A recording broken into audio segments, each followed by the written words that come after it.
Hello everybody, how you all doing? This is Manjoti, and for today I wanted to share a story. This is about a woman who's wildly successful. She's successful on her own terms. She's running her own empire, and she has hundreds of employees working for her, and she's an inspiration for many. And on top of that, she has a great family life, children, and everything is perfect. I mean, she's exactly where she needs to be, but she finds herself in a strange place. I mean, she's empty and miserable on a day-to-day basis, and she's going down the downward spiral. I mean, emotionally, she's struggling a lot in her internal life, and it's weird. Like, what the hell is going on, right? She's also wondering because she's exactly where she wants to be. Eventually, she finds the reason of her suffering, and then she manages to fix it, right? So I would call this the arrival trap.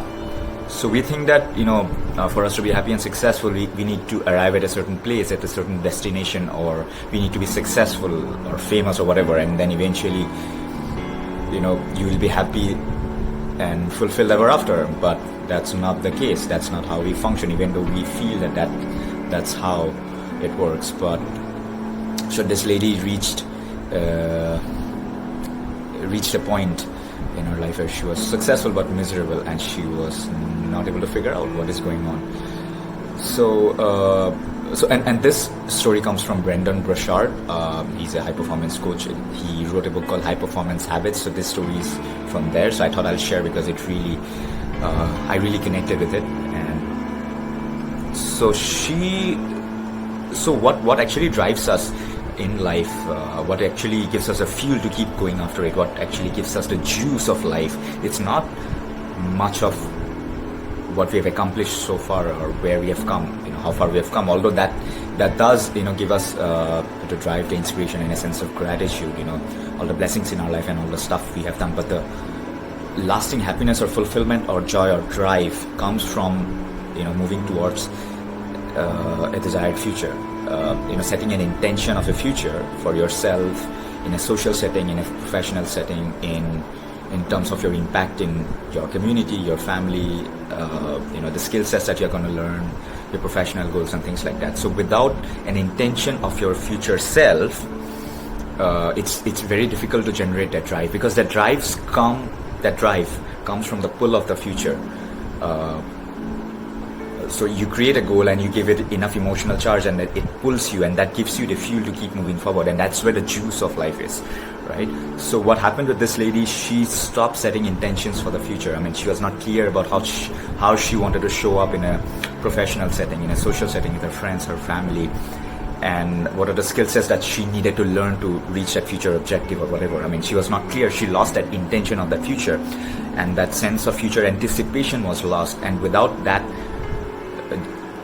future intention, that drive is lost, that juice is lost, that pull is lost. And when that pull is lost, you're basically a floating rock in the ocean, right? A floating rock in the universe. And it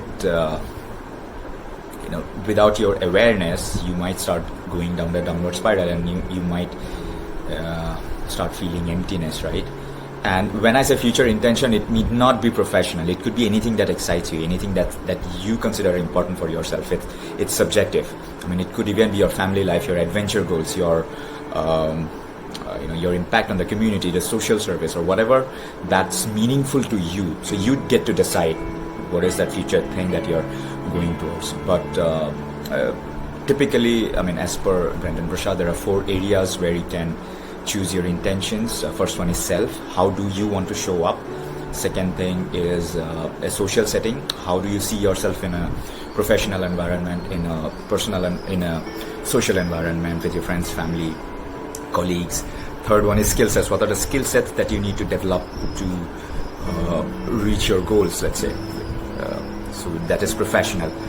Fourth one is impact. What is the kind of impact you want to have in your community, in your family, to your kids, to your parents, to your grandparents, to your grandchildren, whatever, right? So 4 areas: self, social, skill sets, and impact. So if you have intentions in these 4 areas for your future self, starting from tomorrow to next week to next month to next 6 months to next year, if you have a sense of your future self, if that intention is in place, then that will give you the juice, right? Because day-to-day thought process and your actions and decisions are going to be based on that anchor, the fact that you're anchored in one of these intentions, and that's where the meaning comes from, that's where the purpose comes from, that's where the juice of life comes from, that's where the sense of aliveness comes from.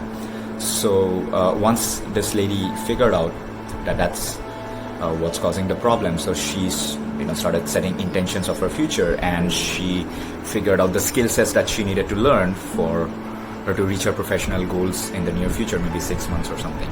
And she started learning those skill sets, and as soon as she started, that spark started coming back, that drive started coming back, right? And she understood what was wrong. And this is a simple idea, but it's, I feel, extremely important, like fundamentally important. And this is something that we need to know, and it's easy to forget that we need to be moving forward towards a future goal, a future self, our future self. We always need to be anticipating a desirable future, right? And we need to be making constant progress towards that. And it's easy for us to forget that. Let's say if you're somebody who's been wildly successful, you have arrived where you wanted to, but now you do not feel good about yourself, you feel empty, or you feel confused or whatever. I mean, that sense of drive, that passion, it's gone. That's because you've lost that sense of that future intention, right? You need to set those intentions in place in all these areas, or whatever area that works for you, what's meaningful to you. And you need to have a sense of progress, daily progress towards those future objectives, and that is going to give you some of your drive and inspiration back. So I just thought I'll share this idea because I felt that this is a fundamentally important idea, and it will give a lot of clarity to many of us. It gave me a lot of clarity when I first bumped into this. So that's about it, and let me know if this was useful. Talk to you soon. Bye bye.